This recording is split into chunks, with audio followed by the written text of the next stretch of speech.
तुलसीदास जी का जन्म सावन महीने के शुक्ल पक्ष के सप्तमी तिथि को सन 1511 में राजापुर गांव में हुआ था।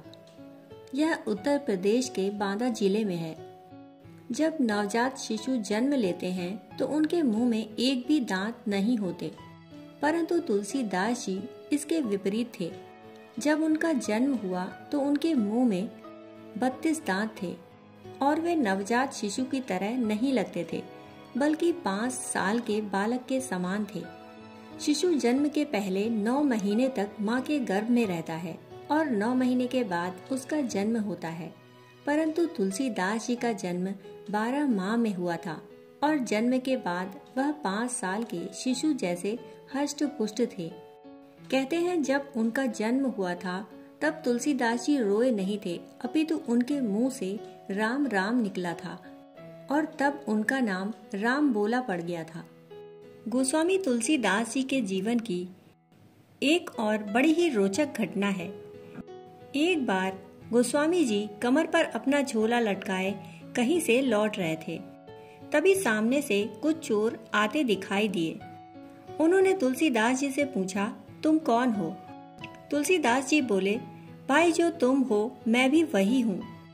चोरों ने तुलसीदास को चोर ही समझा और बोले, लगता है नए निकले हो, हमारे साथ चलो।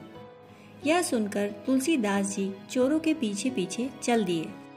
आगे जाकर चोरों ने एक घर में सेंध लगाई और तुलसीदास जी से कहा कि तुम यहीं बाहर खड़े होकर देखते रहना कि कोई हमें देख तो नहीं रहा। हम अंदर जाकर चोरी करके आ रहे हैं। जो भी सामान मिलेगा तुम्हारा हिस्सा भी तुम्हें दे देंगे। अगर कोई दिखाई दे तो हमें जरूर बता देना ताकि हम सावधान हो जाएं। जैसे ही चोरों ने अंदर घुसकर अपना काम शुरू किया, बाहर खड़े तुलसीदास जी ने अपने झोले से शंख निकालकर जोर जोर से बजाना शुरू कर दिया।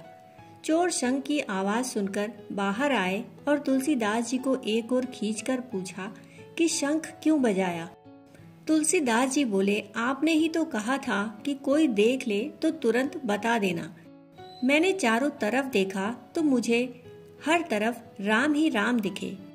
मैंने सोचा कि उन्होंने आपको चोरी करते देख लिया है, इसलिए आप लोगों को बचाने के लिए मैंने शंख बजा दिया।